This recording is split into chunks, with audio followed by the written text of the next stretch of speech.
अशोक भाई साहब, मैं आपसे पहले बात कर ले रहा हूँ। अशोक अरोड़ा साहब हैं सुप्रीम कोर्ट के। अशोक भाई साहब, ये एक चीज बताइए जो एनके सिंह साहब का कहना है और एक आम आदमी को जो इस समय का जो सरकार है वो कहती है भाई हमें वोट दिया है, हमारे पास मैंडेट है, हम कुछ भी कर सकते हैं, हम चाहे गाली दें और चाहे इस तरह की एक बात होती है। अब कोर्ट एक हद तक ही आप कर सकती है। कोर्ट क्या कर सकती है भाई? कोर्ट तो ठीक है, इस बार जस्टिस जोसेफ ने कुछ कर लिया, कहीं कुछ कर लिया, लेकिन कोर्ट का से पहले शायद समाज को भी होना जरूरी है, लेकिन कोर्ट का क्या रोल हो सकता है इसमें?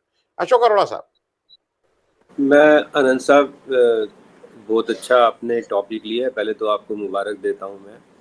और जितनी बात जो सिंह साहब का मैं दर्द समझ रहा था, वो एक पॉजिटिव बात ये है कि कोर्ट ने भी वो दर्द समझा है। जो कल की जजमेंट आई है, that is a very welcome step.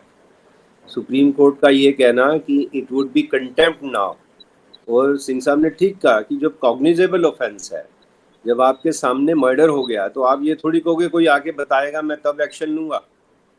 जब आपके सामने पुलिस की नॉलेज में, पुलिस के सामने, मजे की बात यह है कि, मजे की क्या, अफसोस की बात है ये, अफसोस की बात यह है कि जब जब भी कोई ऐसा वाकया होता है किसी फंक्शन में, किसी जलसे में, किसी धर्म संसद में, तो वहाँ पुलिस तो मौजूद रहती है, बंदोबस्त तो चल रहा होता है।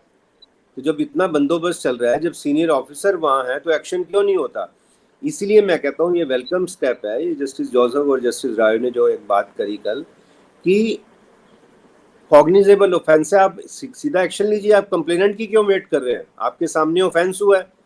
तो सबसे बड़ी बात जो कल हुई वो ये हुई कि उन्होंने कहा कि आपको कंप्लेंट करने की जरूरत नहीं है, कॉग्निजेबल ऑफेंस है, आप वहीं पर उस बंदे को पकड़िए, अरेस्ट करिए और एक्शन लीजिए, तभी समाज में एक मैसेज जाएगा।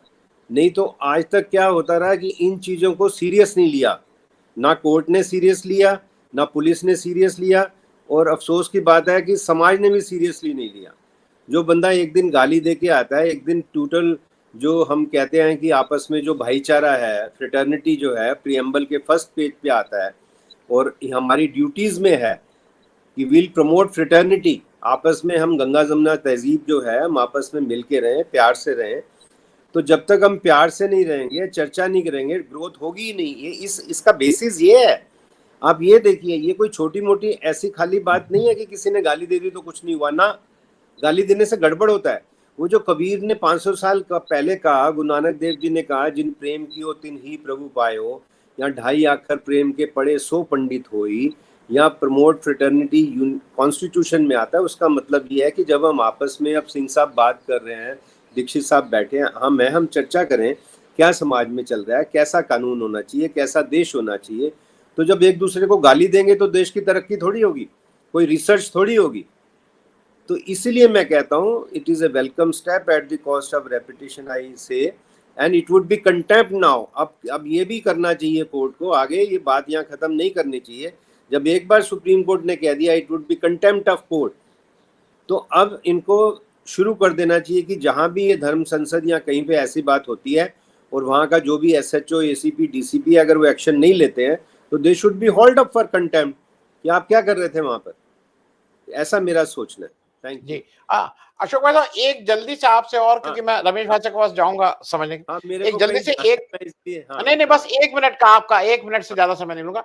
एक हाँ तो मैं, जो मेरी समझ है, बिल्किस बानो के जो रेपिस्ट और मर्डरर छोड़े गए हैं, वो हाँ 11 में से 11 लोगों ने 1000 से ज्यादा दिन का, एक को छोड़ के, एक ने 998 डेज का था, बाकी सब फरलो और परोल पे 1000 दिन से ज्यादा रहे, 11 के 11।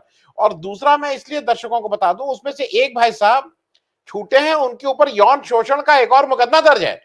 उनके छूटे, बताइए। उन्होंने, वो आए और वो ये सब हरकत करने लगे, FIR दर्ज है, मुकदमा चल रहा है। खैर, जो मेरा आपसे इसी से प्रश्न है, आप कह रहे हैं सुमोटो, सुप्रीम कोर्ट में सुभाषनी अली जी, महुआ मैत्रा जी की पिटीशन ये कहती है बिल्किस बानो के रेपिस्ट को क्यों छोड़ा गया, और उसमें हमारे हमारे जो सरकारी पक्ष, उनका कहना है कि इनकी स्टेटस क्या है, ये कैसे बोल सकते हैं, ये इंटरव्यू। मैं इसको भी समझना चाह रहा हूं, क्या अगर कोई हत्यारा छोड़ा जा रहा है तो मैं नहीं जाके कह सकता हूं कोर्ट में कि भाई इनको क्यों छोड़ा गया?